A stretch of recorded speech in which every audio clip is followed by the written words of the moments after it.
दोस्तों, अगर आपको मेरी कहानी अच्छी लगे तो एक लाइक करें और चैनल को सब्सक्राइब करना बिल्कुल भी ना भूलें। किसी मुल्क में एक अमीर आदमी रहता था जिसके पास बेशुमार दौलत थी और बड़ी जागीर के साथ साथ पालतू जानवर भी बहुत सारे थे। उस अमीर शख्स के 4 बेटे थे। उन बेटों से वो बड़ी मोहब्बत करता था, मगर उसे ये फिक्र भी रहती थी कि अब मैं बूढ़ा हो चुका हूँ, कहीं ऐसा ना हो कि मेरे मरने के बाद माल और दौलत के बंटवारे में मेरे 4 बेटे एक दूसरे से नाराज हो जाएं। इत्तेफाक की बात है कि कुछ ही दिनों बाद वो अमीर आदमी ऐसा बीमार पड़ा कि जिंदा रहने की उम्मीद कम से कम होती चली गई। उसने तमाम बेटों को अपने पास बुलाया और अपने खास मुलाजिम को हुक्म दिया कि वो 4 देगों का इंतजाम करे। अमीर आदमी ने अपने बेटों को बताया कि जब मैं इस दुनिया से चला जाऊं तो आपस में मिलजुल कर रहना, मेल मिलाप में बड़ी बरकत होती है। मैंने तुम 4 के लिए बहुत कुछ छोड़ा है। मेरी मुसेरी के 4 पायों के नीचे एक एक देग गड़ी है जो तुम अपनी अपनी पसंद से ले लेना। अमीर आदमी ने 4 बेटों को रुखसत कर दिया और कुछ देर के बाद जब देगें आ गई तो मुलाजिम की मदद से उनमें जो कुछ भी भरना था वो भर दी गई और 4 पायों के नीचे उन देगों को गाड़ दिया। जब अमीर आदमी को ये एहसास हो गया कि इसकी आखिरी सांसें चल रही हैं, तो बेटों को फिर से अपने पास बुलाया और कहा, प्यारे बेटों, दौलत के लिए अक्सर बड़ा खून खराबा होता है। मैंने अपनी पूरी मलकियत 4 हिस्सों में तकसीम कर दी है। तुम में से हर एक के हिस्से की देग तुम्हें मिल जाएगी। मेरे लिए तुम सब आंखों का तारा हो। मैं चाहता हूँ कि आखिरी सांस लेने से पहले हर एक को उसका अपना हिस्सा मिल जाए। 4 बेटों ने अपनी गर्दनें झुका दी और बाप ने सबसे पहले छोटे बेटे को अपनी पसंद का पाया चुनने के लिए कह दिया, फिर दूसरे बेटे को, फिर इसी तरह से तमाम बेटों ने ही ऐसा ही किया। 4 भाई अपने बाप के पलंग के सामने खड़े रहे ताकि बाप की प्यार भरी नजरों के सामने रहे। बाप का इंतकाल हो गया और इतने दिन बीत गए कि तमाम रस्में पूरी हो गई। दौलत की कमी ना थी। खैर खैरात के सिलसिले जारी रहे। 4 भाइयों ने आखिर एक दिन फैसला किया कि अपने अपने देगों को देखा जाए कि मरहूम ने किसको क्या दिया है। 4 ने अपने अपने हिस्से की देगें निकाला तो इंतहाई हैरत की बात हुई कि एक देग में हीरे और जवाहरात भरे हुए थे और दूसरे में सोने के सिक्के, मगर तीसरी और चौथी में कुछ न था सिवाय इसके कि एक में मिट्टी भरी हुई थी और दूसरे में सिर्फ हड्डियां थी। जिन बेटों को हीरे जवाहर और सोने वाली देगें मिली तो वो बहुत खुश नजर आ रहे थे, जबकि मिट्टी और हड्डियों से भरी देगों वाले बड़े परेशान और नाराज दिखाई दिए। इन्होंने ऐसी देगें कबूल करने से इनकार कर दिया और पुरजोर अल्फाज में शिकायत करने लगे कि मरहूम बाप का तो ये कहना था कि मलकियत में सबको सब कुछ बराबर मिलेगा, क्योंकि 4 भाई अपने बाप को इंसाफ पसंद और नेक दिल ख्याल करते थे। 4 भाइयों ने आपस में झगड़ने की बजाय ये मुनासिब समझा कि कोई ऐसा अक्लमंद शख्स तलाश किया जाए जो ये बता सके कि मिट्टी वाली और हड्डियों वाली देग लेकर वो क्या पाएंगे। जब तलाश करने के बावजूद उसे कोई नहीं मिला तो सबको ये ख्याल आया कि बादशाह सलामत के दरबार में उनके बाप की बड़ी इज्जत है, इसीलिए बेहतर होगा कि बादशाह के पास जाया जाए और देखा जाए कि वो इसके बारे में क्या कहते हैं। जिनको बहुत कुछ मिला था उन्होंने भी यही सोचा कि बादशाह सलामत बड़े अक्लमंद हैं, वैसे भी ये कैसे हो सकता है कि हमारे 2 भाई बाबा की दौलत से महरूम रहे। हो ना हो इस बात में कोई न कोई राज जरूर है जो ये दोनों देगें मालो दौलत के बगैर है। वैसे तो अब्बा जान ने हम 4 को अपने अपने फैसले करने की इजाजत दी थी। अब ये हमारी किस्मत थी कि किसको क्या मिला। 4 भाई पूरी तैयारी करके बादशाह के महल की तरफ चल पड़े।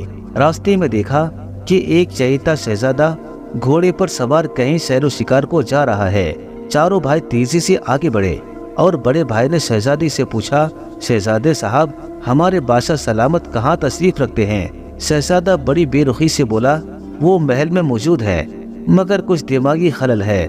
शहजादा ये कहकर आगे बढ़ गया। 4 भाइयों को बड़ा ताज्जुब हुआ कि ऐसा मेहरबान खुदा दर्स और नेक दिल बादशाह भला पागल कैसे हो सकता है।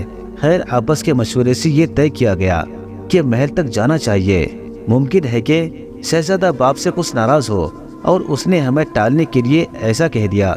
जब वो दरबार और मुहाफिजों से इजाजत लेकर महल के अंदर दाखिल हुए तो उनकी मुलाकात शहजादी से हुई। चारों भाइयों ने शहजादी से पूछा कि बादशाह सलामत कहाँ है। शहजादी ने बताया कि बादशाह सलामत अपने दरबार में बैठा है मगर अंधा है। ये बात सुनकर चारों भाइयों को बड़ा अफसोस हुआ और ताज्जुब भी कि शहजादे ने तो बाप को पागल कहा और बेटी अंधा कह रही है, जरूर कुछ दाल में काला है। चारों भाई कई बरस पहले अपने अमीर बाप के साथ एक दावत में शामिल हुए थे और बादशाह की मलका भी उसको जानती पहचानती थी। चारों भाई मलका से मिले और मलका से बादशाह सलामत का पूछा, लेकिन मलका ने तो शहजादी और शहजादे से बिल्कुल ही अलग बात कही। उसने कहा कि 12 महीने गुजर गए, बादशाह तो इंतकाल हो चुका है। अब चारों भाई मायूस होकर वापस जाने लगे तो मलका ने रोका और बोली, बेशक तुम बादशाह के पास जाओ, वो अपने दरबार में है, लेकिन मेरे लिए साल पहले मर चुका है। अब चारों भाइयों की जान में जान आई। मलका ने इन्हें खास खादमा के साथ बादशाह के पास भिजवाया। जब वो दरबार में पहुंचे तो दरबारियों का हुजूम न था, बल्कि बादशाह अपने वजीर से कुछ मशवरा कर रहा था। जैसे ही इसकी नजर चारों पर पड़े वो पहचान गया कि ये मरहूम दरबारी अमीर के बेटे हैं। इसीलिए बादशाह ने उन्हें बहुत ही मोहब्बत से अपने पास बुलाया। चारों भाई बादशाह के सामने पहुंचे तो बादशाह ने वजीर को उनके वालिद की खूबियां बताई और उसकी वफात पर अफसोस का इजहार करने के बाद वजीर के पास वाली जगह पर बैठने को कहा। बड़े भाई ने अर्ज किया, बादशाह सलामत, हम एक खास मकसद से आपकी खिदमत में हाजिर हुए हैं। बादशाह ने तमाम किस्सा गौर से सुना मगर अपने मुंह से कुछ न कहा, बल्कि कुछ लम्हे तक खामोशी से सोचता रहा कि आखिर माजरा क्या है। चारों भाई इसके इंतजार में थे कि बादशाह सलामत क्या फरमाते हैं। इन्हें ये तो मालूम था कि बादशाह की अक्लमंदी सारे मुल्क में मशहूर है। अचानक बादशाह की जुबान से अल्फाज निकले, तुम्हारे वालिद ने बहुत अच्छा किया। ये सुनकर इन दो भाइयों की मुंह लटक गए, जिनकी देगों में मट्टी और हड्डियों के सिवा कुछ न था। अक्लमंद बादशाह को एहसास हो गया। उसने अपनी बात को बढ़ाते हुए कहा, जिसको हीरे जवाहरात मिले उसकी अपनी किस्मत और सोना पाने वाले की भी अपनी तकदीर, लेकिन मट्टी और हड्डियों के देख पाने वाले भी नुकसान में नहीं। बादशाह ने कहा, मट्टी का मतलब ये है कि तमाम जमीनों का मालिक ये बेटा होगा और हड्डियों वाले देख का मतलब ये है कि तमाम घोड़े और ऊंट और दूध देने वाले जानवरों का मालिक हड्डियों के देख वाला होगा। बादशाह ने जो कुछ कहा सब भाइयों ने इस पर खुशी का इजहार किया और बड़े अदब से शुक्रिया अदा करते हुए अर्ज की कि आपका साया हमारे सरों पर कायम रहे। हम आपके खादिम हैं और इंशाअल्लाह मिलजुल कर रहेंगे। रुखसत होते हुए बड़े भाई को शहजादे शहजादी और बादशाह की मलका का ख्याल आया और इसने बादशाह से कहा कि अगर आप इजाज़त दें तो हम कुछ ऐसी बातें अपनी जुबान पर लाएं जिनका ताल्लुक आपकी ज़िंदगी से है। बादशाह ने जवाब दिया, हाँ हाँ कहो। बड़े भाई ने कहा कि जब हम आपकी खिदमत में हाजिर होने के लिए आ रहे थे तो शहजादे से मुलाकात हुई, जिसने आपके दिमाग खराब होने की बात कही।